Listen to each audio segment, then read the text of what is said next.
This video is going to be a film study look at Jameson Williams' play in the last 2 weeks. Well, more specifically, the last 2 games.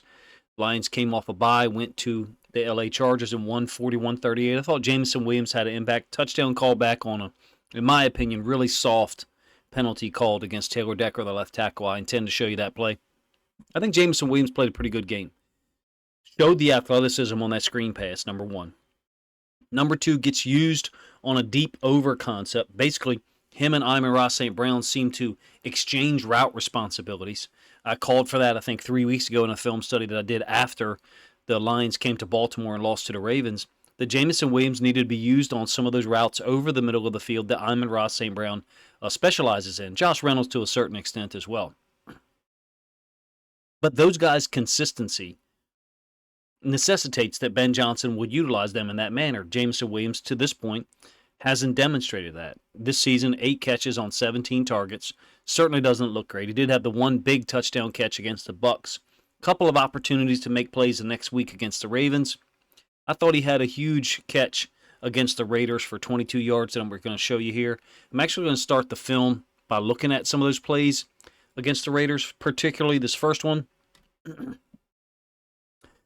Williams is going to motion from the bottom side of our screen, left side of the offense, incomplete. People talked about this route, this ball being behind him. This is a catchable ball. And when you actually look at the end zone angle of this, it's not like he miscaught this on his palm or on like the wrong part of his fingers. This thing hits him almost up nearby his elbow. His forearm, I guess is a better way to say it, is a really bad drop. It's an unusual route, don't get me wrong, from the standpoint of it's a wheel after you win in motion and his body's taking him towards the sideline. His awareness from being a football player for over a decade, I'm sure, makes him aware of the fact or have some feeling of where the sideline is. So he's worried about staying in bounds, catching the football, and then a defender who's converging on him, it's still a drop. Then you got the motion where they give him the football and Max Crosby decleats him, knocks his helmet off. I give credit to Jameson Williams because things haven't been easy for him at all in the NFL, and there's been not as much success as his talent would indicate, if you ask me. But I feel like he's continued to play. And one of the plays that I like to talk about is this one, late second quarter against the Raiders. The Raiders have just come down and punched the Lions defense in the mouth by running the football with Josh Jacobs. And he makes this in cut from a slot position. And when he makes the in cut, the ball was there. The motion Gibbs out, so Gibbs is the number one. He's down here to the bottom side of the screen, to the boundary, essentially. The ball's just off the hash. Gets over the linebacker level, bends this thing in, and Goff puts it right on time to him. Now, you're going to see a route against the Chargers where I think I'm watching the route from the all-22 in the end zone, and I'm looking at Jared Goff like, throw the football, throw the football, throw the football. And he gets it out there late, and then it's low to Jameson Williams. I've read enough in the last probably 3 weeks or so to know that there's a lot being said about his routes not being run at the correct depth or the cut not being at the right time. And the one that I'll show you against the Chargers is kind of like, man, just Goff's had a great season. I've actually had Ravens fans message me on Twitter telling me, like, why am I pumping Jared Goff up so much? He's not really that good. And then he comes to Baltimore and doesn't play very well. And I got some I told you so's that I didn't respond to. But in any case, that he's played extremely well. But this route that I'm talking about against the Chargers, I feel like is one where I want to see if people talk about that. Like, hey, Jameson Williams open available for the football. You get it to him late, and then when you finally do get it to him, he's low. This one, right on time, as soon as he turns. Of course, that one ended with the great pass by Goff, third down touchdown to Sam Laporta. Let's look at the touchdown that gets called back. Sam Laporta does a great job coming in this short motion and then twirling back to the left-hand side of the offense, the bottom side of our screen. That's Laporta in motion. Williams is the outside receiver in this screen. Great effort by Laporta. I mean, if this is legitimately a penalty in the NFL for this level of contact, it's not football anymore. It's just really not. I know that they've changed the rules about downfield blocking below the waist and such, and they've done that in college football.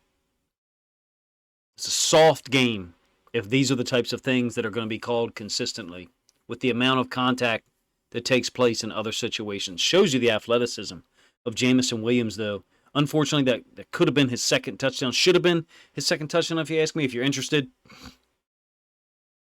Decker is going to cut Mack out here on the edge. Excuse me. Attempt to cut and barely touch Mack out on the edge. And it ruins what should be a touchdown for the Lions. The one thing I really like, 3 times this year, tremendous effort by Jameson Williams blocking downfield. Before we get there, this is the play that I'm talking about. 2nd and 10, 22-yard pass to Williams over the top of the defense, deep over concept. Give you the end zone angle and throw the football earlier. Usually, St. Brown is the guy running this route. Williams would be the guy on the late dig that rarely gets targeted because the deep over is open. So you don't need to go to the next route in the progression. So sometimes people complain about receivers not getting a target. If they're later in the progression and something earlier in the progression is open, the quarterback should throw the football. In this case, Goff should. Jameson Williams has cleared linebacker level by 8 yards. The window that's available here to Goff is not there. It's here. The ball's got to be somewhere around there, right around the numbers. Goff waits a long time to throw this thing, double pumps. And then when he finally does throw it, it ends up being low. Like I said, he's had a great year throwing the football, been extremely accurate. Limited turnovers on Sunday. They had none, no fumbles, no interceptions thrown. It's a good route, good usage of Williams, if you ask me. I'd like to see him used. I'm not saying in the slot more because that's a stack twins alignment. Either guy could release vertically. End zone angle, same play. You guys let me know what you think. Ball's got to be out earlier, in my opinion. That linebacker's in the window here. Goff should throw it around him. Ends up being a 22-yard gain. Play that I really love, and I'm sure you do too if you're a Lions fan and you watch this along, is Jameson Williams' effort on the 75-yard touchdown run by David Montgomery. Early second quarter, they take a 24-10 lead on this. Williams doing a great job getting downfield. He actually gets yanked down. I'm not sure why that's not a penalty. You can't just hold someone offensively or defensively 40 yards downfield. I guess you can because it wasn't called. He's got to take a route to get him to this safety, but not where the safety is. You know where the ball is going as the receiver. You know the play call. Outside zone, stretch, away from you. So you got to go to where the safety's going to be. He's not going to be here. He's going to be moving in that direction to go with the flow of the play. Leaving the backside corner unblocked makes sense. I feel like he gets a little bit vertical here on this instead of bending it in earlier, where I had that line drawn. As such, somebody else picks up the safety. It's St. Brown. Great moves by Montgomery. Show you the end zone angle of this. The hustle by Jameson Williams is notable, if you ask me. The coaching staff, I'm sure, will make everybody aware in film study and post-game. That type of effort is what you need to win football games at the highest level in the NFL. Brilliant effort. I think shows you that you've got a guy here that wants to play, wants to contribute, and he's willing to do his job even when he's not getting the football. He's not only giving the effort, but he's getting his head in front. He's not blocking the guy in the back because he's giving the effort and clearly gets pulled down. No call. He should celebrate. You guys let me know what you think of the video of how Jameson Williams has played recently. Week 8, Week 10. Didn't think he played extremely well against the Ravens. After that game, which I was really surprised by the result in terms of the disparity, I went and did read some stuff online. Detroit media talking about Jameson Williams running his routes at the correct depth, making his break at the correct time. And I don't see the issue as large of an issue as it's been painted. Maybe that's 60% of the issue, or one of the issues, perhaps. The way that those articles were painted, I read 3 of them. It sounded as if that was 85 to 90% of the issue. I presented you with one play there where I think Jameson Williams is open and available quite earlier than Jared Goff gets him the football for whatever reason. The first one I showed you, that I almost showed you again, is a clear drop. So it's never that simple in terms of one direction or the other. I think this guy's close to having a big impact. The problem in terms of total targets is you've got a ball-dominant superstar. Amon-Ra St. Brown's a superstar. He is. I don't know how people don't realize that or talk about it more often. And then you've got an offense in Ben Johnson that's going to utilize the run game. He's going to utilize the run game to set other concepts up. It's a good thing. It's a great thing, in fact, particularly the way Ben Johnson uses it and executes it.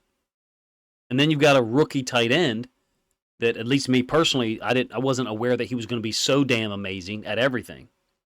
It's difficult for Jameson Williams to be higher in the pecking order in 2023. That situation may change next year with a complete offseason for Ben Johnson, or don't get mad at me for saying this, whoever the offensive coordinator is next year, because it's tough to believe that Ben Johnson isn't a guy high on everyone's wish list that's looking for a head coach.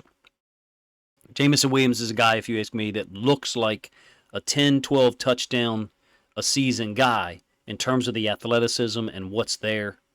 The film doesn't look great and doesn't necessarily reflect the talent level on a consistent play-by-play basis. But I feel like he's looked better in Week 8 and Week 10. You guys let me know if you agree with that assessment. I'm not sure what other people have said about him to the last 2 weeks.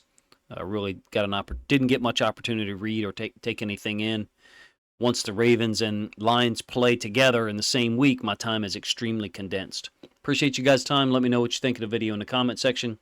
If you think other Lions fans would enjoy this film study look at Jameson Williams' play recently, then please consider grabbing a link to this video, share it out on social media to help this content get more reach.